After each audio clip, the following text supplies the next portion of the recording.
Awa ang gusto ko, hindi handog. Mabiyayang araw ng Biyernes mga kapanalig. Ito po si Sister Rose Agtarap ng Daughters of St. Paul para sa mabuting balita. Pagnilayan na po natin ang Ebanghelyo ngayon.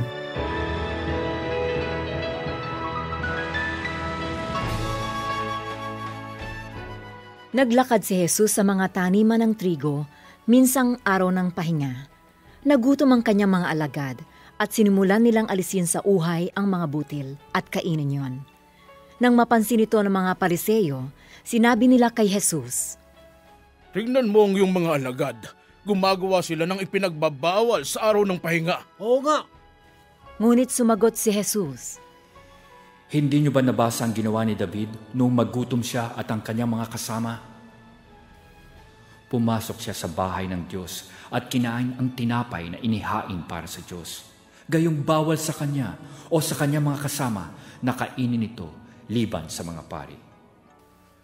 At hindi niyo ba nabasa sa batas na sa araw ng pahinga, walang pahinga ang mga pari sa templo? Pero wala silang kasalanan dahil dito. Sinasabi ko naman sa inyo, dito'y may mas dakila pa sa templo. Kung nauunawaan niyo talaga ang salitang ito, awa ang gusto ko, hindi handog. Hindi niyo sana hinatulan ang walang sala. At isa pa, ang anak ng tao ang Panginoon ng araw ng pahinga.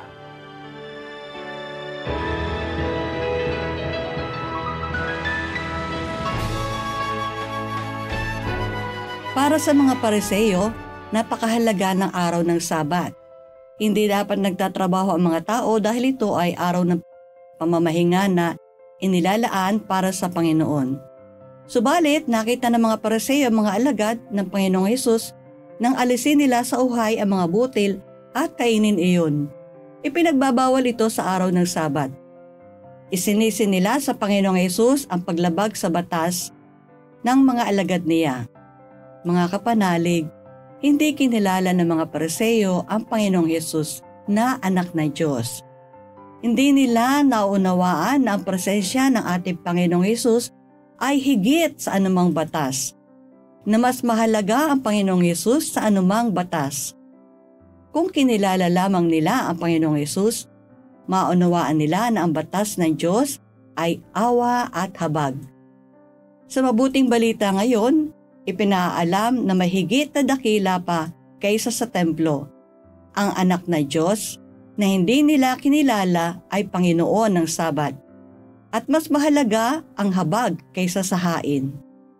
Hari nawang turuan tayo ng banal na Espiritu upang kilalanin at tanggapin ang Panginoong Hesus bilang anak ng Diyos Ama. Amen. Mga kapanalig, support our Paulines mission. Subscribe, like, and follow Paulines on our social media accounts. Donate through our donations channels to help us continue our ministry. Ipadala po ninyo ang inyong mga intensyon at kahilingan at makakaasa kayo na isinasama namin kayong palagi sa aming panalangin araw-araw. Ito pong muli si Sister Rose na nag-aanyaya sa inyong manalangin kasama ni San Ignacio ng Loyola. Panginoon, turuan mo akong maging bukas palad.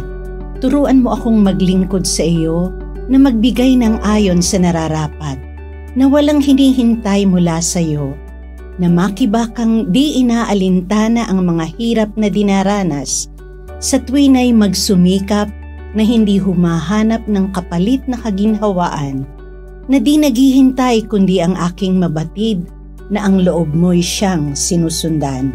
Amen.